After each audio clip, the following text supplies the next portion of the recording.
მოგესალმებით. ეს უკვე მე-6 შეხვედრაა და ნელ-ნელა მაღლა-ვწევთ ვიბრაციებს. ხსნით უფრო და უფრო ბევრ სიმართლეს და უფრო ხმად შევდივართ საგნების არში. ჩვენ უნდა გავხსნათ ჩვენი უჯრედების მეხსიერება. ყველაფერი ჩადებულია უჯრედებში. ჩვენმა ქვეცნობიერმა უკვე ყველაფერი იცის, მან იცის სიმართლე. აქ მატრიცაში გავდივართ სცენარებს, სადაც ჩვენ თვითონ მიყვავს ჩვენი თავი რთული გზებით. ჩვენ მივდივართ ჩვენი თავისკენ. ყველანი აბსოლუტურად. მივალთ იქ, სადაც ჩვენ ნამდვილები ვართ და მხოლოდ რთული გაცნობიერებით და გამოცდილებით სულიად ცნობიერებს თავის თავს. ზოგს უფრო რთულად, ზოგს უფრო მარტივად, თუმცა რომ გადავიდეთ ახალ სამყაროში, უნდა დავანგრიოთ ძველი. ანუ უნდა დაინგრეს ილუზია.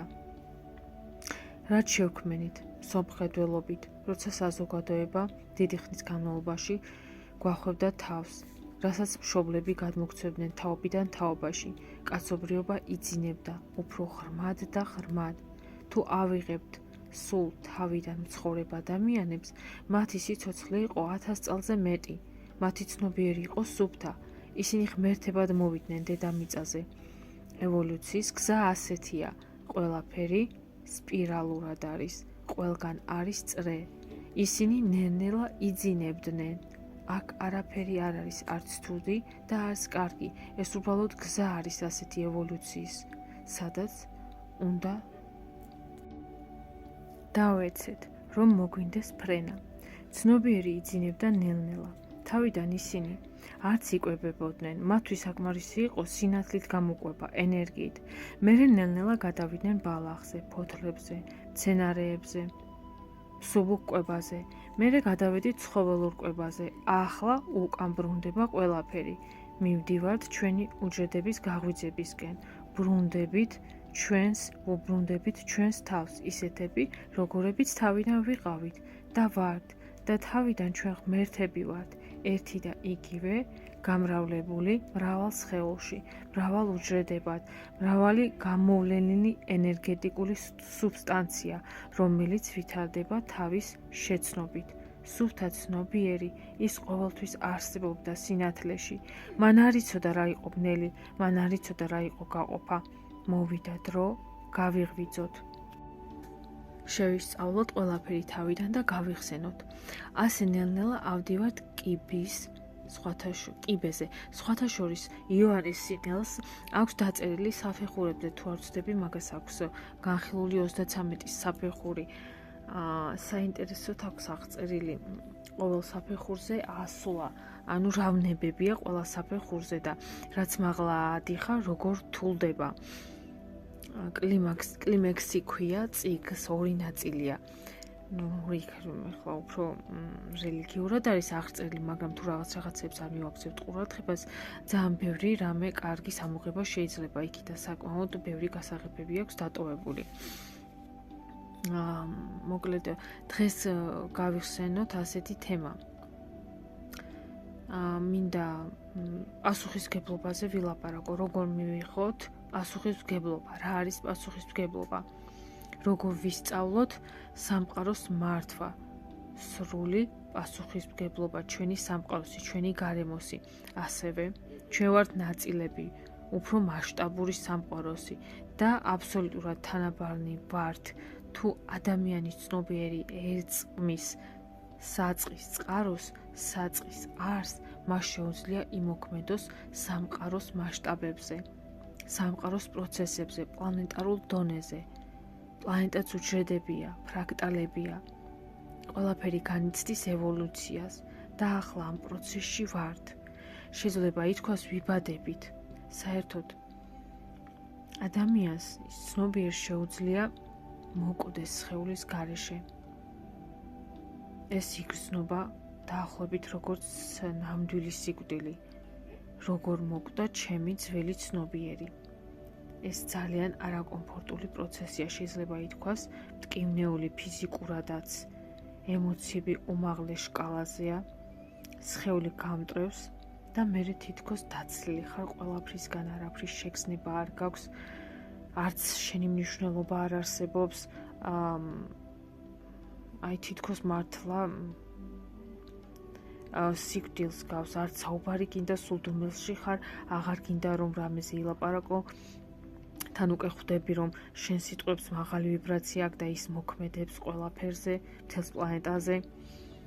ასეთი მტკივნეულია გადასვლა ზოგადად ყველა საფეხურზე და უფრო რთულდება. ანუ როგორც სიკვდილის სიცოცხლე, დღე, ღამე, ანუ წრიული ციკლია. ამას ფიზიკურად განიცდი და ეს მეორდება.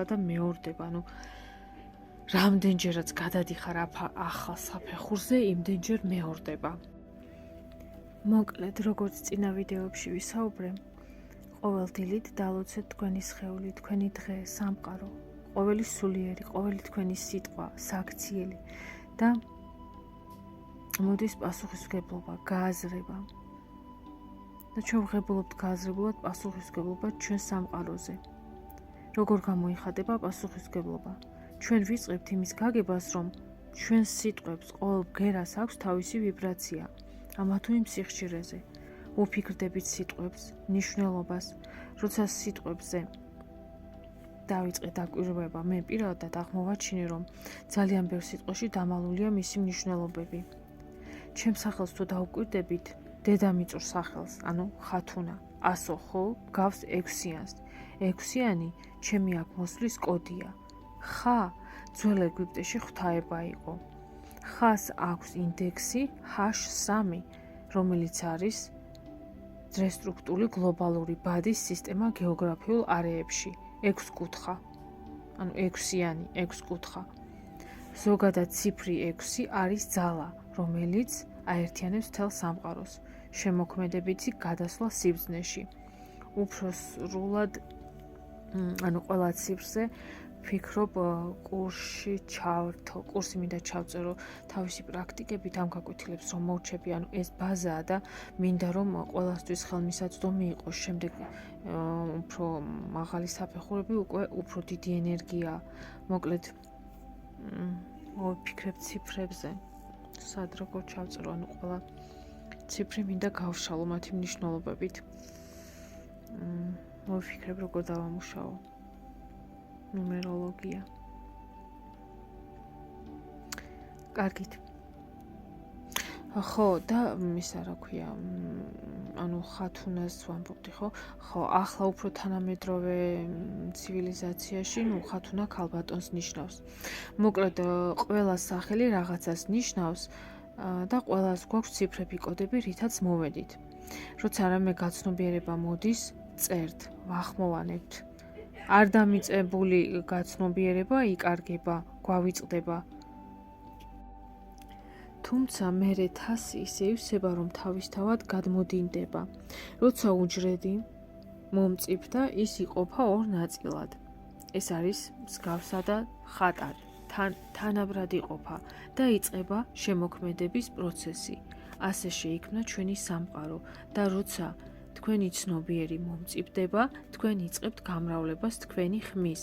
მოგაქვთ ბგერები ცხოვრებაში.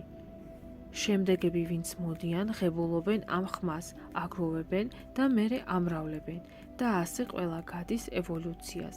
მერე როცა ზევიდან ხედავ ამ ღვთაებრივ ჩანაფიქრს, თუ როგორი ლამაზია სინამდვილეში ყველაფერი, როგორ არის ყველაფერი მოფიქრებული. სამყაროს ცეკვა. ყველაფერი ვითარდება თავის დონეზე, თავის სართულებზე. უკვე ხვდები, რომ ჩარევა არსად არის საჭირო, იმიტომ რომ ადამიანი როცა მზად არის, ის იწყებს ძებნას. როცა მას ეჭვი ეპარება, რაც არ უნდა ეცადო, ვერ გადაარწმუნებ. თავარია არ შეაფასო არავინ და ისე მიიღო, არ განიკითხო. როცა ადამიანი განიკითხავს, ის განიკითხავს იმ დონიდან, რომელზეც თვითონ იმყოფება, იმ სამყაროდან, იმ წერტილიდან, რომელშიც თვითონ იმყოფება. მას მხოლოდ შეუძლია იმ დონიდან შეხედოს, კარგია თუ ცუდი. როცა მაღლა ავდივართ, ხვდებით თელს არს, რამდენად სისულელეა ოდესმე ვინმეს განკითხვა ან შეფასება, იმიტომ რომ ჩვენ არ ვხედავთ თელ სურათს და არ ვიცით ასე რატომ აეწყო ყველაფერი და როცა ეს ყველაფერი გეხსნება, ერთ-ერთი ნათელხედვაა. რეალურად ბევრია ეს ნათელხედვები და როცა გეხსნება ფიქრობ, რომ მორჩა, ყველაფერი გავიგე. თუმცა რაც უფრო ღმად შედიხარ და ფენა ხსნი, ხვდები, რომ არასდროს არ დასრულდება სწავლა. სწავლა ეს არის პროცესი ღმერთის შეცნობის, ყოველ წამს. უფალი შეიცნობს თავის თავს. როცა საბოლოოდ შეერწყმები, იქ არ არის განკითხვა, შეფასება, მსჯელობა, იქ არის სიყვარული, ყველაფერი აბსოლუტურია და სწორია, სამართლიანია. არ არის გაყოფა ცუდი და კარგი, ყველაფერი ისეა, როგორც უნდა იყოს. როგორც უნდა იმოძრაოს. ჩვენ ისეთივე შემოქმედები ვართ, როგორც უფალი. მას უნდა, რომ მთელი გავხდეთ. როცა ეკლესიაში მივდივართ და მღვდელს ვეუბნებით, ილოცე ჩემთვის და ფულსაც ვუხდით. რა არის ეს? ეს არის პასუხისმგებლობის არიდება. მეც დავდიოდი და მივხვდი, რომ ეს ის არ არის, რაც მე მინდა. იქ არ არის პასუხისმგებლობა და სადაც საკუთარ თავზე პასუხისმგებლობა არ არის, იქ არ ხარ შემოქმედი. ან როცა სახლში დგახარ და ლოცულობ. ესეც რა არის? ღმერთზე გადატანა პასუხისმგებლობის. აი ახლა მე ვლოცულობ, მე შენი იმედი მაქვს და გამიკეთე ის, რაზეც ვლოცულობ. არადა ჩვენ აბსოლუტურად ყველაფერი შეგვიძლია. იგივე ძალა გვაქვს, ზუსტად მსგავსები და ხატები ვართ, იგივე შესაძლებლობები, უბრალოდ ჩვენ ვიმყოფებით წერტილში, პრაქტიკულად ყველაზე დაბალ წერტილში, სადაც დაგვავიწყდა ეს ყველაფერი. ეხლა არის პროცესი გამოგვიცების, კაცობრიობის და ნელ-ნელა ყველა სული იხსენებს პირველყოფილ არსებას, სადაც ჩვენ აბსოლუტურად ერთი მთელი ვართ. ფიქრები, ეს არის ჩვენი პასუხისმგებლობა, რასაც ვფიქრობთ, ისეთი სამყარო გვაქვს. ანგელოზები, რომელთანაც გვაქვს კონტრაქტი, რომ აქ დაგვეხმარონ, ისინი იმყოფებიან სხვა განზომილებაში, უფრო მაღალში, სადაც არ არის გაყოფა. ჩვენ აქ მატრიცულ სამყაროში ვიმყოფებით, სადაც არის გაყოფა, უფრო მაღალ განზომილებაში არ არის დაყოფა სქესებად. იქ ორი სქესი შეერთებულია, ქალური და კაცული ენერგია უკვე შეერწყა ერთმანეთს. შემოვატრიალო მინდა ახლა ეს კაცურ და ქალურ ენერგიაზე. ანუ როცა ცხოვრობენ ერთად და ქალი კიდევს პასუხისმგებლობას კაცს, ამ პირიქით კაცი კიდევს პასუხისმგებლობას ქალს, ეს ამბობს იმას, რომ არის ეს ნიშნავს იმას, რომ ეს არის ბავშვური აზროვნება. ჩვენ აბსოლუტურად ღმერთები ვართ, ეს იგი ჩვენში არის ჩადებული ორი ენერგია, ქალურიც და კაცურიც. ჩვენი სხეული იყოფა ორ ნაწილად. მარჯვენა და მარცხენა. მარჯვენა კაცის მხარეა, მარცხენა ქალის. გული იმყოფება მარცხენა მხარეს, უფრო მგრძნობიარე მხარეა. ამავე დროს მარცხენა მხარეზე პასუხისმგებლობა აქვს მარჯვენა ტვინის ნახევარსფეროს და პირიქით მარჯვენა მხარეზე პასუხს აგებს მარცხენა ტვინის ნახევარსფერო. ანუ ყველგან ვიხლართებით ერთმანეთში. ეს ენერგიები უნდა გათანაბრდნენ. როცა ისინი თანაბრდებიან თქვენს ცნობიერში, თქვენ წყვეტთ გაყოფას თქვენი თავისას რომელიმე სქესად.